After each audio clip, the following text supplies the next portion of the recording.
ఏదైనా పోగొట్టుకోవచ్చు కానీ ధైర్యాన్ని మాత్రం పోగొట్టుకోకూడదు. ధైర్యే సాహసే లక్ష్మి గారు. ఏమిటి కంగారు? నేను ఇప్పుడు ఆపదలో ఉన్నాను. ఫ్రెండ్స్ వాళ్ళు అంతరంకి వస్తారు. Please help me. Thank you. రండి, మీరు దీని చాటు నిలబడండి. మీకేం భయం లేదు.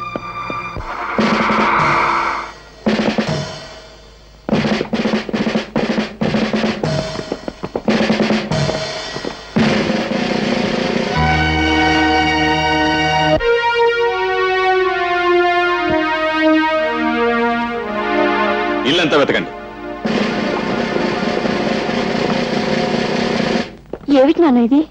ఈ ఇంట్లోకి ఒకటి ప్రవేశించాడమ్మా. ఈ ఇంట్లోకా? నువ్వు లోపల ఎక్కడో ఉండుంటావు. లేదు నాన్న, పని మనిషి ఇప్పటి వరకు కిందే ఉంది. ఆ మనిషి వచ్చింది నేను చూశానమ్మా. ఒకవేళ మీరు పొరబడ్డారేమో నాన్న. ఒక విషయం నీకు తెలియదు గనక చెప్తున్నాను. కోర్టులో చెంచల హత్య కేసులో దొంగ సాక్ష్యం చెప్పి మనకి సాయపడినవాడు ఇతనే. సావధానంగా ఆలోచించమ్మా. ఆ రోజు నీ భర్తను రక్షించమని అడిగావు. ఈ రోజు నీ భర్తను రక్షించుకుంటావో లేక వేరెవరి కోసమో ప్రాణదానం చేస్తావో బాగా ఆలోచించమ్మా. అతన్ని గురించి నీకు తెలియదమ్మా. నిజంగా రక్షణ కావలసి వాడిని ఇంట్లో దూరలేదమ్మా. హత్య జరిగింది ఇక్కడేనని నీకు నాకు తెలియజెప్పడానికే వచ్చాడు. ఈ కేసే తవ్వబడితే నువ్వు లేవు, నేను లేను, ఆఖరికి నీ భర్త కూడా ఉండడు. ఒక్కసారి ఆలోచించమ్మా. అతన్ని మనం పట్టుకోవాలి.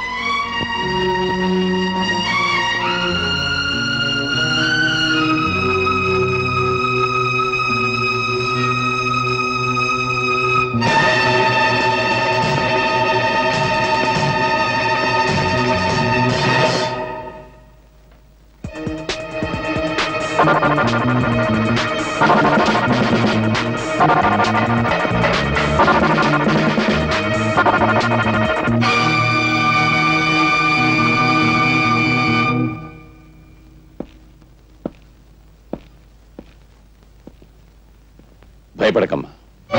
ఆ కుర్రాడి చెల్లెలు నా చేతుల్లో ఉంది. ఆమె కోసమైనా వాడు రాకా మానడు. వచ్చాక నా చేతుల్లోంచి తప్పించుకుని లేడు.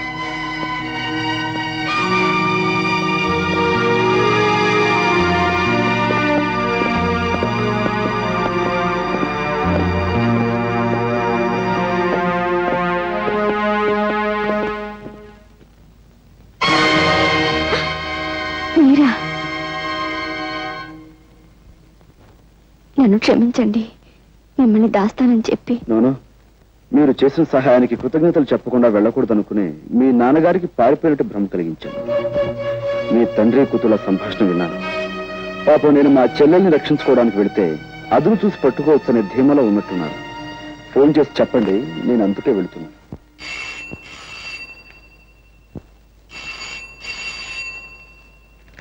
అమ్మా సావిత్రి, మీ అన్నయ్య అనుకుంటాను. ఫోన్ ఎత్తు.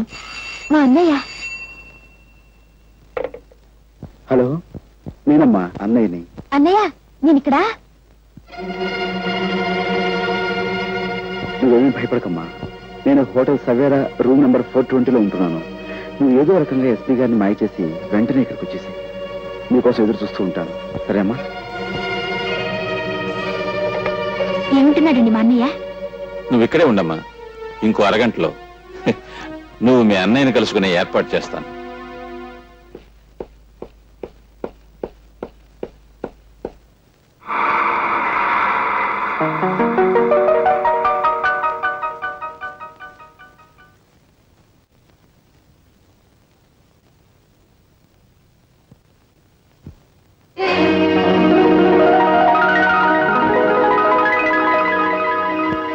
అన్నయ్య, అతను మనకి విరోధి. వెళ్ళొద్దు. నీకే చెప్పారు, కూర్చో. అన్నయ్య. ఊరుకోమ్మా, ఊరుకోమ్మా. బాగున్నావు కదా? అన్నయ్య, ఆయన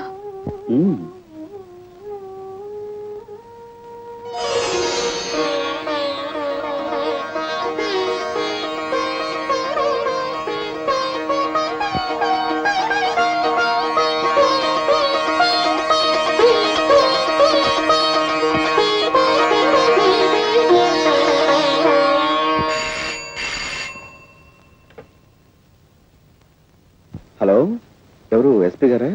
నమస్కారం సార్, రాజాని మాట్లాడుతున్నాను. మీ ఇంట్లో నుంచే మిమ్మల్ని బయటికి పంపించి మీ ఆధీనంలో ఉన్న నా చెల్లెల్ని నేను తీసుకెళ్ళిపోతున్నాను. మీరు ఉద్యోగరీత్యా న్యాయాన్ని రక్షించాల్సిన పెద్ద పోలీస్ ఆఫీసర్. కానీ నిజంగా మీరు న్యాయాన్ని రక్షిస్తున్నారా? No sir. హత్య చేసిన మీ అల్లుని రక్షించారు, మీ కూతురు జీవితాన్ని ఉద్ధరించారు. అందుకోసం ఓ అమాయకుడి హంతకుడుగా మార్చారు, అతనికి శిక్ష పడేలా చేస్తారు. ఇది న్యాయం అంటారా? ఇది ధర్మం అంటారా? సార్, ఒక్కసారి మీరు వేసుకున్న కాకి బట్టల వంక చూసి ఆలోచించండి సార్.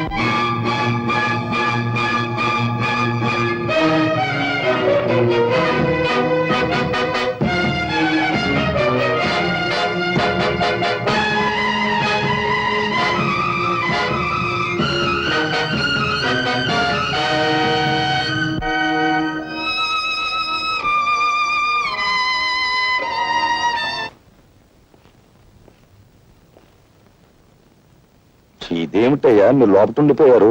మేము లోపలికి నెట్టేసి ఆడవాళ్ళు బయటికి పారిపోయారా? మా తల్లుల్ని జైల్లో పెట్టి మేము బయట డ్యూటీలు చేయలేకపోతున్నాం సార్. అందుకని వాళ్ళ బయటకు వదిలిపెట్టేసి మేము లోనకు వచ్చేసామండి. ఈ విధంగా మా తల్లి రుణం తీర్చుకుంటున్నాం. నిజంగా మీ తల్లి కొడుకుల అనుబంధం చూస్తుంటే నాకు గుండె కరిగి నీరైపోతుందయ్యా. సరే, ఎస్పీ గారితో నేనేదో చెప్పుకుంటాను. అన్నట్టు ఆ ఆడవాళ్లతో పాటు ఇద్దరు రౌడీ విధవులు కూడా ఉండాలి. వాళ్ళేరి? వాళ్ళు హరికథలో పక్క వాద్యాలు కదండి. వాళ్ళని విడుదల చేయకపోతే ఈ ముసలాళ్ళు బయటకు వెళ్దామన్నారండి. అంచేత వాళ్ళతో పాటు వీళ్ళని వదిలేసామండి. సరే, మీరు బయటకు వచ్చేయండి.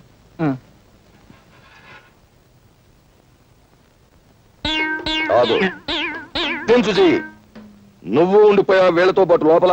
నేను కూడా ఒక దారుణం త్యాగం చేశాను సార్. నువ్వా? వాళ్ళకంటే తల్లులు బ్రతికున్నారు గనక కొడుకులుగా ఏదో త్యాగం చేశారు అంటే నమ్ముతాను. నీకెవరున్నారు? నువ్వు లంచాలు గిలుతున్నావని తెలిసి మీ అమ్మ ఎప్పుడో ఊరేసు చచ్చిపోయింది కదా. కాదు సార్, కెరసాలు పోసుకుంది సార్. సర్లే, ఏదో ఒకటి. నువ్వు చేసిన త్యాగం ఏమిటో చెప్పు. తులసమ్మ మా ఇంట్లో అద్దెకుంది కదా సార్, ఆవిడ అరెస్ట్ చేశాం కదా సార్. నేను లోపల ఉండి ఆవిడని విడిపించి మహిళా లోకాన్ని గౌరవించాను సార్. అలా గౌరవించడానికి ఆవిడ ఎంతకిల్లావు? లేదు సార్, సోదరుగా భావించాను. అలా భావించడానికి ఆవిడ ఎంతకిల్లావో చెప్పు. ఒక నెల అద్దె ఎక్స్ట్రాగా ఇస్తున్నాను సార్. అది అలా చెప్పు. ఉరికమ్మ ఎక్కేవాడిని కూడా ఎంతో కొంత గిల్లాలని ఆశించే మనిషివు నువ్వు. నీ త్యాగాన్ని ఈ దేశం భరించలేదు. నువ్వు లోపలికెళ్ళు. లోపల ఉక్కుపోసేస్తుంది సార్. బనీని తడిసిపోయింది చూడండి సార్. ఫ్యాన్ వేయించి నీ కోసం ఏసీ పట్టిస్తారు. వెళ్ళు లోపలికి.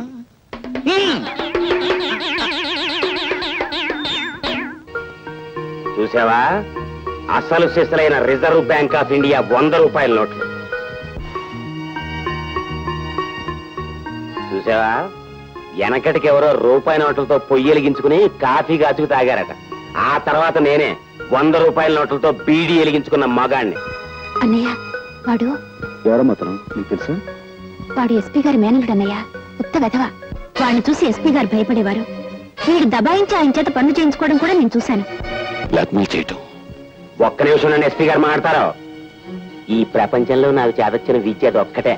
అది కూడా చేయొద్దంటావేంటి? మర్యాదగా మాట్లాడు.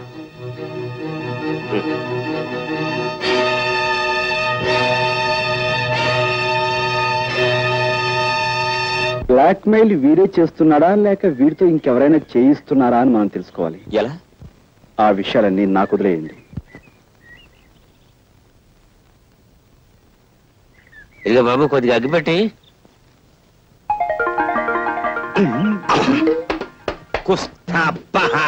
ఇది అండి, మన ఇద్దరికి అసలు నోటికి దొంగ నోటికి ఉన్న దగ్గర పోలికలు ఉన్నాయండి. ఎవరు నువ్వు? నేను 101 జిల్లాలకి ఎదవనే. ఎదవననిపించుకోవడంలో కూడా పోటీయే. నీ ఎదవతనానికి నా జోహార్లన్నా. నాకు జోహార్లు అర్పించేవాడు నువ్వు అక్కడ కనపడ్డావు ప్రపంచంలో. నీ గొప్పతనం నీకు తెలీదు. నువ్వు హోటల్లో 100 రూపాయల నోటు వెలిగించి బీడీ కాల్చుకున్నప్పుడే తెలిసింది నువ్వెంత గొప్ప ఎదవో. ఆ సప్లైర్ గాడికి నా లెవెల్ చూపించడానికి వెలిగించానన్నా. కానీ క్లబ్కి వెళ్ళాక ఆ 100 వెలిగించినందుకు 100 టన్నులు తినాలి మా ఆవిడతో. క్లబ్బా? ఏ క్లబ్బు? Jackal club. నీ లెవెల్కే అన్నా నువ్వు క్లబ్బు లోపలికి వెళ్తావు. నన్ను హోటల్ గేట్ దగ్గర గెంటేస్తున్నారు. ఆ క్లబ్బు మా ఆవిడదే అన్నా. అంటే మీ ఆవిడ క్లబ్బు ప్రొపరైటరా? క్లబ్ ప్రొపరైటర్ వేరే ఉన్నాడు, కానీ మా ఆవిడ ఆడితో మిక్సింగ్ అయిపోయింది. మిక్సింగ్ అంటే అదే, ఇంక నానోడితో చెప్పించుకో. దీని అబ్బా, దానికి నేను మొగుండన్న గౌరవం ఏమాత్రం లేదు. రాత్రి క్లబ్ మూసేశాక కస్టమర్స్ అంతా వదిలేసిన ఫుడ్ తినమని ఆర్డర్ వేసింది. దాన్ని బట్టి అర్థం చేసుకో ఎంత పెద్ద సైజు ఏతవనం.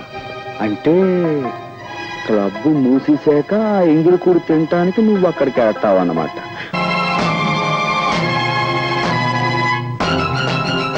నా ఇష్టం వచ్చిన వాడితో ఆడతాను పాడతాను, మధ్యలో నువ్వెవతివి? నేను ఎవర్నా? నువ్వు కావాలనుకుంటున్న ఆ వెధవకి పెళ్ళాన్ని. పెళ్ళానివా? పెళ్ళం? నువ్వు అతనికి పెళ్ళం, అతను నీకు మొగుడు. అసలు నీలో పెళ్ళానుకుండవలసిన లక్షణం ఒక్కటైనా ఉందా? మొగుడు ఎంగిలి పళ్ళాల్లో తింటూ ఉంటే చూస్తూ ఊరుకోవడం పెళ్ళం లక్షణమా? తలకి నూనెలా పెట్టుకోకుండా మాసిన గుడ్డలతో ఊరంతా బికారామల్లా తిరుగుతూ ఉంటే చూస్తూ ఊరుకోవడం పెళ్ళం లక్షణమా? సరే, అతను తప్పు చేశాడే అనుకో, అందుకని బూటకాలతో తన్నడం అది పెళ్ళం లక్షణమేనా? అతను నీ మొగుడు అంటున్నావు కాబట్టి వెళ్ళిపోతున్నాను. నిజంగా జీవితంలో నాకు అతను లాంటి వాడు దొరికితే నీలాగా భ్రష్టురాల్ని కాను. అతనితో హ్యాపీగా జీవితాన్ని పంచుకుంటాను. వస్తా. పెద్ద సావిత్రి వచ్చింది నాకు బుద్ధి చెప్పడానికి.